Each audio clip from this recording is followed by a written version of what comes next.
कभी शिव मंदिर में जाना, ये तो हम हमारे हृदय से इस दिल की बात आप तक कहना चाह रहे हैं। कभी शिव के मंदिर में जाना,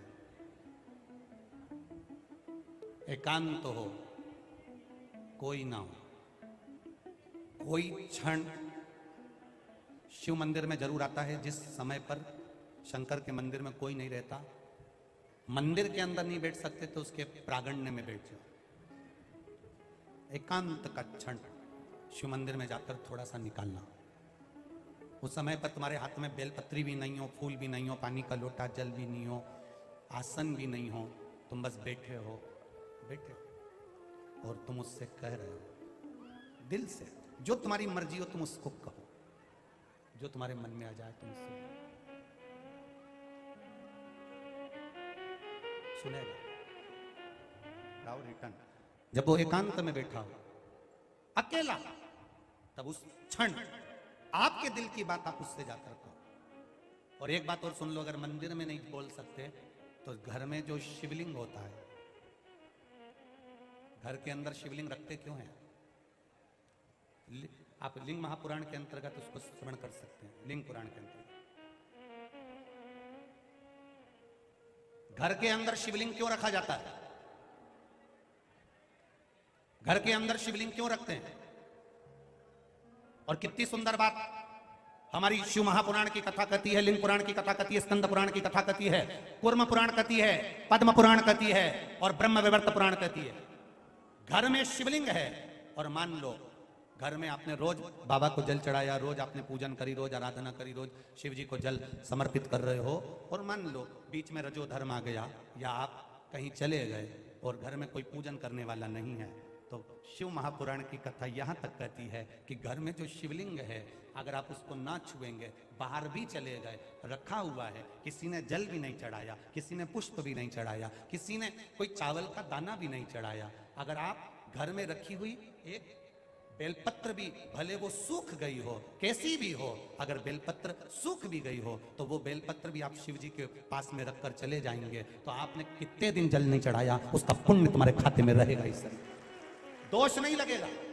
एक बेलपत्र में वो फल होता है, एक बेलपत्र में वो बल होता है कि गंगा के जल के बराबर, सरयू के जल के बराबर, कावेरी, छिपरा, नर्मदा के जल के बराबर बेलपत्री मात्र शिव के करीब में रखी रहती है, तो वो जल के बराबर ही रखी रहती है कि रोज आप जल चढ़ा रहे हैं शिव जी।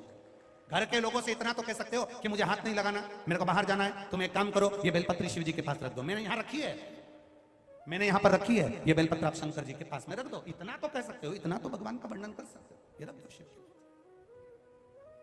और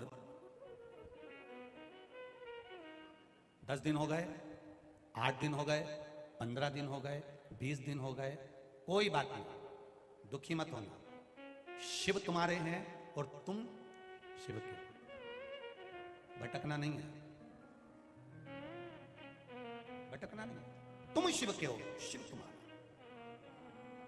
हाँ ये जरूर है, घर से जब जाओ तो शिवलिंग तुम्हारे घर में जो पारत का, नर्मदा का, कंकर शंकर जो रखा हुआ है, जो शिवलिंग है, उसको कह कर जाना बाबा तेरा घर है, तुझे संभालना है, हम भी तेरे हैं, तेरे भरोसे पर जा रहे हैं, तेरे भरोसे पर वापिस आएंगे, ऐसी कृपा करना जिस कार्य के लिए जा रहे हैं वो कार्य तू साथ चल और उसको सफल कर देगा, ये भरोसा।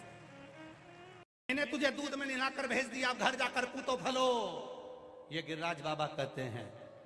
महाकाल राजा पर एक बूंद पानी चढ़े ना चढ़े, अगर महाकाल बाबा पर एक बूंद पानी तुम्हारा चढ़े ना चढ़े, अगर दूर से भी मेरे काल अधिपति का बस केवल दर्शन हो जाए तो समझ लेना कि तुमने जल चढ़ा दिया है, तुमने जल चढ़ा दिया,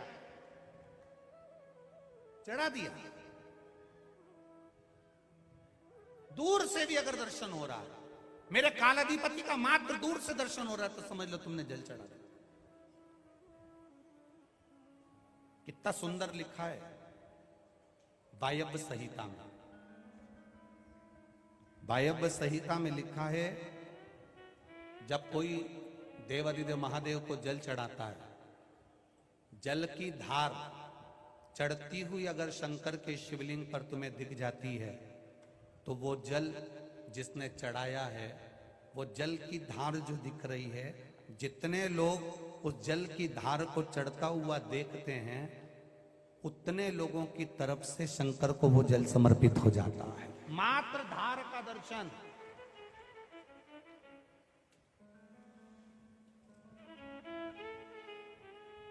मात्र धार का दर्शन। वायव्य संहिता शिव महापुराण की वर्णन कर रही है क्यों शंकर जी के ऊपर जल का पात्र बांधा जाता है, क्यों बूंद बूंद पानी टपकता है, क्यों जल में से एक एक जल की धार महादेव के ऊपर चलती रहती है, क्यों वेद पाटी ब्राह्मण भूदेव जब अभिषेक कराते हैं तो जल की धार धीरे धीरे चढ़वाते हैं। उसका कारण क्या है? क्यों शिव जी के ऊपर जलाधारी लगी, उसमें से एक एक बूंद पानी गिर रहा है? वायव्य संहिता कहती है जितने भक्त दर्शन करने के लिए आते हैं, अगर एक बूंद टपकते हुए पानी की भी शिव जी पर मात्र दिख जाती है तो उसकी तरफ से शिव जी को पानी समर्पित हो जाता है, जल समर्पित हो जाता है। मात्र एक बूंद पानी टपकता हुआ भी दिखता है तो वो जल समर्पित हो जाता है। प्रेमवश की आनंद। महादेव की सेवा जैसी दुनिया में किसी की सेवा नहीं है साहब। वो कुछ नहीं मांगता आपसे, कभी आपसे नहीं कहता कि मुझे तू सोना देना कि चांदी देना कि अंबर देना कि पीतांबर देना कि धन देना कि दौलत देना कि मुझे तू ये 56 भोग देना। महादेव को नीची है, तुम तो तुम्हारे पास रखो। तुम महादेव को कुछ मत दो पर महादेव को समय जरूर दो। एक लोटा जल चढ़ाने महादेव के सामने जाओगे मतलब महादेव को तुमने समय दिया। शिव पुराण कथा सुनने के लिए आए हो, महादेव को समय दिया। टीवी खोलकर बैठे हो 1 बजे से 4 बजे तक, महादेव को समय दिया। और याद रखना, दुख की घड़ी में सब साथ छोड़ देंगे।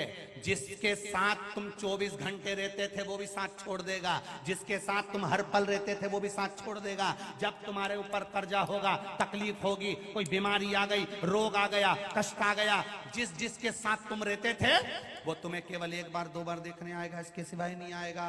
तुम्हारे पर कर्जा बढ़ गया तो दुनिया के लोग जिसके साथ तुम 24 घंटे रहते थे वो तुम्हारा साथ देने नहीं आएगा।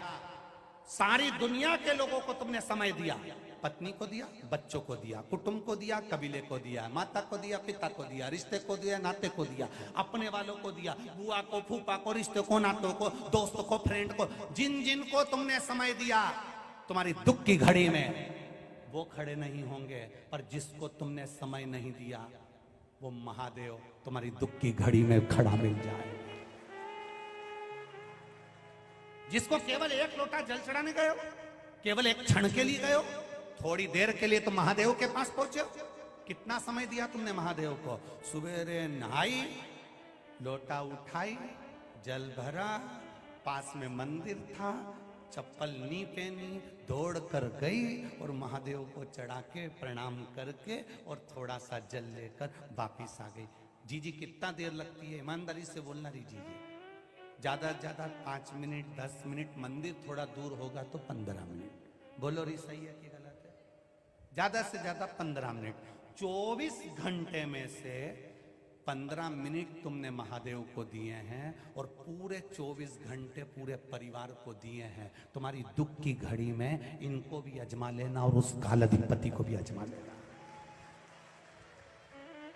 24 घंटे परिवार को दिए, 24 घंटे बेटे को दिए, 24 घंटा बहू को दिए, 24 घंटा अपने नाते रिश्ते कुटुंब करीबेले सबको दिए। इनको आजमाना एक बार 24 घंटे में। जिन जिन को दिए, भाई बंधु कुटुंब कबीला, जिनको 24 घंटा दिया, इनको आजमा के देखना। और जिसको तुमने 10 मिनट 5 मिनट 15 मिनट दिया, केवल मंदिर जाके 1 लोटा जल चढ़ाती थी, आ जाती थी। जब वेंटिलेटर पर पड़ी थी, पूरा परिवार बाहर खड़ा था, तूने जिसको जल चढ़ाया था वो तेरे वेंटिलेटर के पास खड़ा था, वो खड़ा। एक पत्र आया, देखिए।